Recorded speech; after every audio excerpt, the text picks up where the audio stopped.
संधि की इस कक्षा में आपका स्वागत है। पिछली कक्षा में हमने स्वर संधि के बारे में पढ़ा था और संधि आपको पता है कि तीन प्रकार की होती हैं। पहली स्वर संधि, दूसरी है व्यंजन संधि और तीसरी है विसर्ग संधि। तो हमने पहला जो पिछली कक्षा थी उसमें हमने आपको स्वर संधि के बारे में बताया। आज हम व्यंजन संधि के बारे में बात करेंगे, तो इसलिए आपको ध्यान से सुनना है। व्यंजन संधि के सभी नियम मैंने यहाँ पर नहीं दिए हैं, उसमें से सिर्फ मैंने 3 नियम लिए हैं जिसमें आपको समझने में आसानी हो और आगे आप गलतियां ना करो। तो पहले उसको आप ध्यान से सुन लीजिए और उसके बाद उस वर्कशीट को आपको खत्म करना है। तो पहले हम जानते हैं कि व्यंजन संधि हम किसे कहते हैं। व्यंजन जैसे आपको पता है हिंदी में 2 तरह के वर्ण होते हैं, एक स्वर और एक व्यंजन। यहाँ पे व्यंजन के बाद यदि किसी स्वर या व्यंजन के आने से उस व्यंजन में जो विकार या परिवर्तन उत्पन्न होता है वह व्यंजन संधि कहलाता है। तो पहले आपको मालूम था स्वर संधि में स्वरों के मेल से जो विकार होगा। अब यहाँ पे व्यंजन है तो व्यंजन में या तो व्यंजन को आप मिलाएंगे या आप स्वर भी मिला सकते हैं, कोई भी स्वर या कोई भी व्यंजन। तो उसके आने से जो भी परिवर्तन होगा उसे हम व्यंजन संधि कहेंगे। जैसे यहाँ पे मैंने उदाहरण दिया है जगदीश प्रॉपर शब्द है यहाँ पे। यहाँ पे जगत प्लस ईश, ठीक। तो यहाँ पे आपने ता देखा होगा, ता क्या है व्यंजन आपका और ई क्या है आपका स्वर। ता और ई यहाँ पे मिलके बन गया द, ठीक। और मात्रा यहाँ पे ई हो गया। ता का जो कन्वर्ट हुआ वो दा में हुआ और बिगी की मात्रा आ गई। अब ये कैसे हुआ वो हम आगे जो पढ़ेंगे उसमें हम जानेंगे कि। उसके बाद है उत प्लस डयन, उड्डयन मीन्स अभी आपने जो उड्डयन विभाग होता है, जो मंत्रालय होता है, जो हवाई जहाज से संबंधित जो भी कार्रवाई होती है, जो भी एयरपोर्ट्स वगैरह हैं उनको जो देखते हैं उसको हम उड्डयन कहते हैं। ये हवाई जहाज का मतलब यहाँ पे नहीं है। उड्डयन मीन्स उड्डयन मंत्रालय जो इन सब चीजों को देखते हैं, जो ऑल एयरपोर्ट्स उन्हीं के अंदर आते हैं। उत प्लस डयन, ता है यहाँ पर और डा है यहाँ पर, ठीक। एक दोनों यहाँ पे क्या है व्यंजन और इन दोनों के मिलने के बाद यहाँ पे बन गया उड्डयन, ठीक। अब ये कैसे बना इसको हम आगे जो स्लाइड्स हैं उसमें जानेंगे। उससे पहले आपको ये जानना आवश्यक है कि व्यंजन हम क्या है। व्यंजन पहले आप समझ लो और यहाँ पर मैंने इसीलिए आपको क वर्ग, च वर्ग, ट वर्ग, त वर्ग, प वर्ग, अंतस्थ एंड ऊष्म, ये सारे आपके व्यंजन हैं। और जो 4 के मैंने पहले बताए थे वो जो 4 अक्षर हैं क्षत्रंग ज्ञान श्रा, वो संयुक्ताक्षर हैं।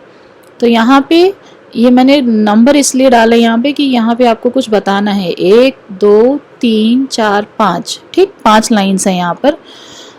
क से लेकर पा तक, क से लेकर माँ तक, ये जितने भी ये 1 2 3 4 5, ये जो 5 लाइन्स हैं इनको हम स्पर्श व्यंजन कहते हैं।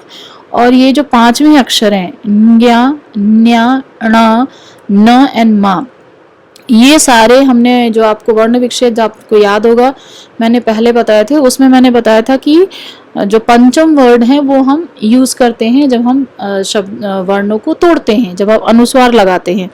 तो यहाँ पे ये जो लेटर्स हैं ये सारे पंचम लेटर्स हैं और इनका प्रयोग हम अनुस्वार की तरह करते हैं। जैसे मैंने बताया था कि मानक में चेंज हो गया, अब आप पॉइंट बिंदु भी लगा सकते हैं, अंग भी यूज कर सकते हैं, लेकिन ये जो भी हैं जो 5 अक्षर हैं ये सारे पंच अक्षर हम जिनको कहते हैं, पंचम अक्षर जिनको हम कहते हैं।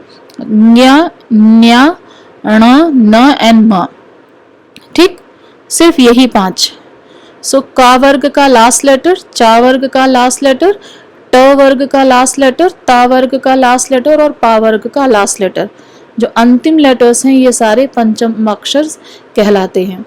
यहाँ पे आपने देखा होगा का वर्ग का पहला अक्षर क, ख, ग, घ, च, छ, ज, झ, ट, ठ, ड, ढ, त, थ, द, ध, न, प, फ, ब, भ, म, य, र, ल, व, श, स, स, ह। ठीक, तो ये सारे आपके व्यंजन हैं और इन्हीं व्यंजनों और स्वरों को मिलाकर संधि बनेगी और संधि टूटेगी भी। तो ये समझ में आया पंचम अक्षर क्या है। ये 5 जो लेटर्स हैं, हर वर्ग का अंतिम लेटर क से लेकर पा वर्ग में जो भी अंतिम अक्षर आएंगे वो सारे पंचम अक्षर कहलाते हैं। ठीक, तो ये आपको ध्यान में रखना है। ये पहला है क च, पहला वर्ग है, पहली लाइन है क च ट त प। दूसरी लाइन है ख च ठ थ फ। तीसरी लाइन है ग च ड द ब। चौथी लाइन है घ झ ढ ध एंड भ। ये आपको मैं इसलिए बता रही हूँ क्योंकि आगे आपको इनसे फायदा मिलेगा अगर आप इन शब्दों को याद रखेंगे कि कौन सी लाइन में कौन सा वाला लेटर आता है। चलिए, सो पहला नियम है, व्यंजन संधि के प्रमुख नियमों में पहला नियम है, यदि किसी वर्ग के पहले वर्ण, पहला वर्ण मैंने अभी आपको ऊपर बताया, पहले वर्ण वो भी क से लेकर प वर्ग तक के। ठीक, पहला वर्ण यहाँ पे ध्यान दीजिए, क च ट त एंड पा।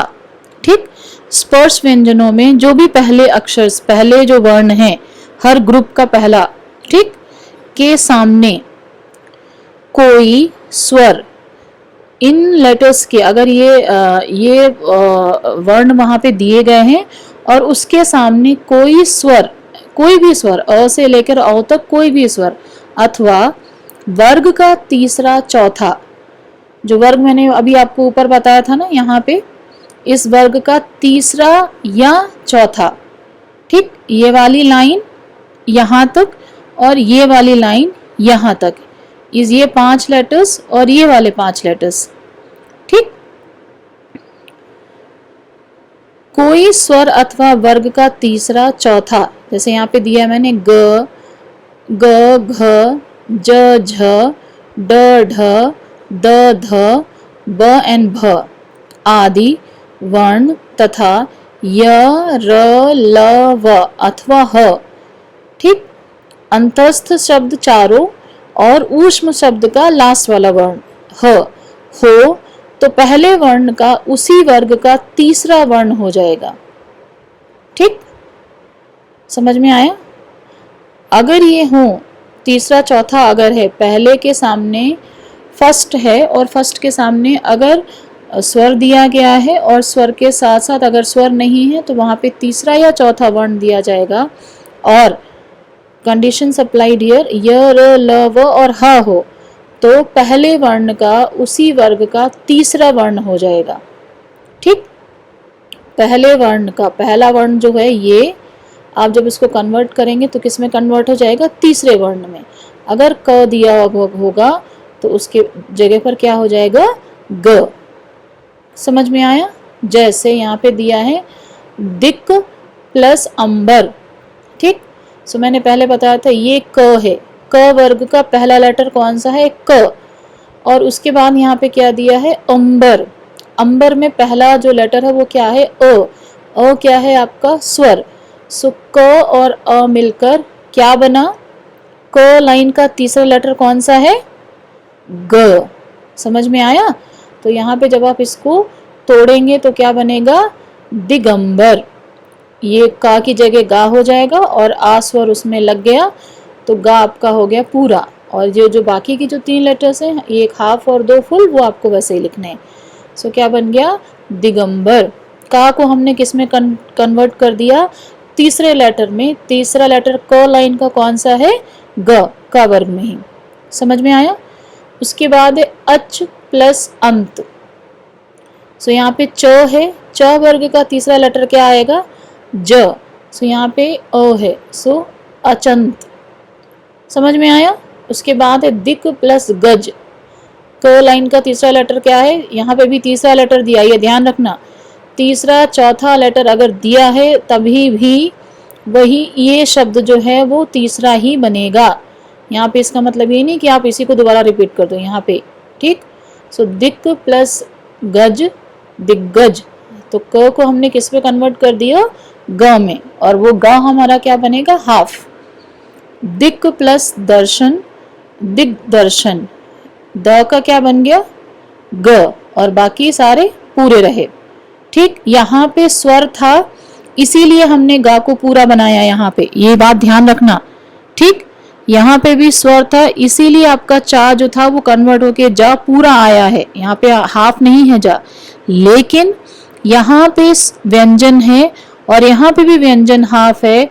तो यहाँ पे का को हम जब गा में कन्वर्ट करेंगे, और बिकॉज यहाँ पे स्वर नहीं है इसलिए जो ये क ग में कन्वर्ट होगा तो वो आधा ही बनेगा। ठीक, क्योंकि ये बिना स्वर के है। समझ में आया? ये हलंत यहाँ पे लगा हुआ है, इस बात का ध्यान रखना।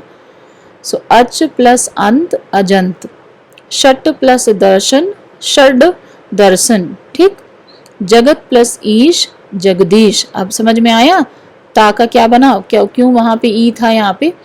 तो ता का हमने क्या कन्वर्ट कर दिया, त वर्ग का तीसरा लेटर कौन सा है, त थ द। सो यहाँ पे क्या आया, द। ठीक, ता का हमने क्या बना दिया, द, और द इसमें जो स्वर है वो कौन सा है, बिग ई। सो इसलिए यहाँ पे हमने मात्रा लगा दी दा में बिग ई की। तो हमारा शब्द क्या बन गया, जगदीश। समझ में आया? उसके बाद है सुप प्लस अंत। सो प लाइन में प वर्ग में तीसरा शब्द कौन, तीसरा वर्ण कौन सा है, ब, और यहाँ पे हमने क्या लिखा है, स्वर। तो स्वर में जो अंत अंग है, सो यहाँ पे स्वर पूरा हो जाएगा। अगर यहाँ पे अ नहीं होता तो यहाँ पे जो भी व्यंजन होता उसका जो पा अगर आप कन्वर्ट करते तीसरा अक्षर लाते तो यहाँ पे पा आधा होता है, लेकिन यहाँ पे अंत दिया हुआ है इसलिए ये बन गया सुबंत। समझ में आया? बिकॉज यहाँ पे अ है, अंग है, अंग आपका स्वर है। उत प्लस योग। अब देखो यहाँ पे त दिया है और त के बाद मैंने बताया था य। सो त लाइन का तीसरा लेटर क्या है, त थ द। सो द को जो हम हाफ बनाएंगे, अभी जो आपका मानक चेंज हुआ है, दा में हम नीचे हलंत भी लगा दे सकते हैं, वो भी ठीक है, लेकिन त द और य, ता को हमने किस में कन्वर्ट किया, द में। सो द और या मिलकर क्या बन गया, द्य। ओके, और मात्रा यहाँ पे यो है तो ये क्या बन गया आपका, उद्योग। सो यहाँ पे द्योग में द्यो में द और य मिक्स है। सत प्लस वंश सदवंश। आई थिंक आपको समझ में आ गया है। उसके बाद है तीसरा नियम, मैंने यहाँ पहले दे दिया है, दूसरा नियम नीचे दिया है। तीसरा नियम है ता से संबंधित है, और ता के बाद, तो पहले आप ध्यान से सुन लो, दूसरा नीचे दिया गया है। त के बाद च छ हो तो च में, तो त च में। अगर ता के बाद अगर आपके जो शब्द, अगर हम संधि विच्छेद दे रहे हैं या शब्द आपको दे रहे हैं उसको तोड़ने के लिए, तो इस बात का आप ध्यान रखेंगे कि अगर ता के बाद च और छा है तो ता किस में कन्वर्ट हो जाएगा आपका, च में। ठीक, और वो भी हाफ हो जाएगा। और अगर ज है तो चा किस में कन्वर्ट हो जाएगा, ज में। और अगर टा है तो ता किस में कन्वर्ट हो जाएगा, ट में। और अगर ड है तो ता किस में कन्वर्ट हो जाएगा, ड में। और अगर ला है तो ता किस में कन्वर्ट हो जाएगा, ल में। त के बाद, ठीक, ता के बाद अगर चाछा है तो ता कन्वर्ट हो जाएगा चा में। अगर ज है तो ता कन्वर्ट हो जाएगा ज में। और अगर टा है तो टा कन्वर्ट हो जाएगा ट में। और अगर डा है ता के बाद तो ता ड कन्वर्ट हो जाएगा, तो त कन्वर्ट हो जाएगा ड में। और अगर ला है तो त कन्वर्ट हो जाएगा ल में। समझ में आया? उसके बाद दूसरा इसी में दिया है, ता के बाद ह हो तो तब हम क्या करेंगे, तो ता किस में कन्वर्ट हो जाएगा, दा में। और तथा ह ध में बदल जाएगा। ठीक, अगर ता के बाद ह हो तो ता द में तथा ह ध में बदल जाएगा। त के पश्चात यदि श हो तो त च में तथा श छ में बदल जाएगा। ठीक, त के पश्चात, ता के बाद यहाँ पे त के पश्चात यदि श हो तो त चा में तथा श छ में बदलता है। ता के बाद हा हो तो त द में तथा ह धा में बदल जाता है। ये आपको नीचे भी पता चलेगा, जैसे यहाँ पे मैंने दिया है त प्लस च इस च, ठीक। ता के बाद अगर चा आया तो हमने क्या कर दिया, वो भी हमारा चा में बदल गया और दूसरा चा भी हमारा वही रहेगा। ये जो ता है वो चा में बदल गया। और यहाँ पे हलंत यहाँ पे टाइपिंग में नहीं आया है, इसलिए ये जो जितने भी यहाँ पे वो दिए गए हैं पहले वाले जो हैं वो सारे हाफ हैं। जो जितने भी ता यहाँ पे दिए हैं ये सारे हाफ हैं, ठीक। सो यहाँ पे हाफ च एंड चा, ता के जगह बदल के हमने क्या लिखा, हाफ च और च अच्छ। अगर ता के बाद छ है तो यहाँ पे क्या हो जाएगा अच्छ। अगर ता के बाद ज है तो ता किस में कन्वर्ट हो जाएगा, जा में, ज। अगर तो त के बाद ट है तो ये ता किस में कन्वर्ट हो जाएगा, उसी लेटर में, हाफ ट। ओके, हाफ टा और टा सेम। ड यहाँ पे भी डा आ जाएगा, सेम ला, यहाँ पर भी पहला जो लेटर हो जाएगा वो ला में कन्वर्ट हो जाएगा। और त प्लस श च, हाफ च एंड छ, जैसे यहाँ पे बताया था ना, अगर श है ता के पश्चात, पश्चात मीन्स उसके बाद, और ता के बाद अगर हा है तो किस में कन्वर्ट हो जाएगा, ध में। और ये हाफ है यहाँ पे, बिकॉज यहाँ पे हाफ नहीं आए इसलिए मैंने उसको पूरा लिख दिया है, लेकिन ये अंडरस्टूड है कि ये हाफ है, द। ओके, सो जैसे यहाँ पे च हाफ च, सो सत प्लस चरित्र, तो यहाँ पे त है और यहाँ पे च है, तो च से पहले क्या है, त, तो जो ता है आपका वो किस में कन्वर्ट हो जाएगा, च में, तो क्या बना, सच्चरित्र।